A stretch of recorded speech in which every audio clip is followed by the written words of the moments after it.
Pemirsa kahanan pikeling penguntat warsa ring Pantai Sanur Denpasar kepanggih rame tur meriah. Penyuan kramane sane akehan Yowana ngosokin pesisi Sanur kantos galah wengi antuk nyanggre pikeling warsa anyar.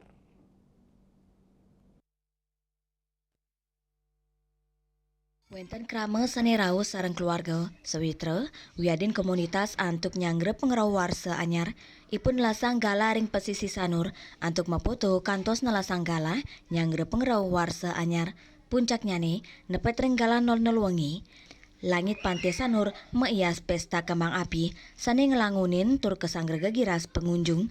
Keluyan warni kembang api dados penaut utama pikeling warsa anyar. Aparat keamanan sarang pecalang tur petugas sane mapaikatan kepanggih sayaga ring sawetara kena. Ketanyane samian memargi antar trepti tur kondusif. Kramane ngabtiang pikeling warsa anyar kali tali 6 sidang limbakang pengabdi anyar tur gegiras becik majeng keuripan kramane ring gala pungkuran. Aja Pak, sehat. Selain itu banyak rezeki gitu aja. Kan kesehatan dan biar gak ada bencana lagi gitu aja.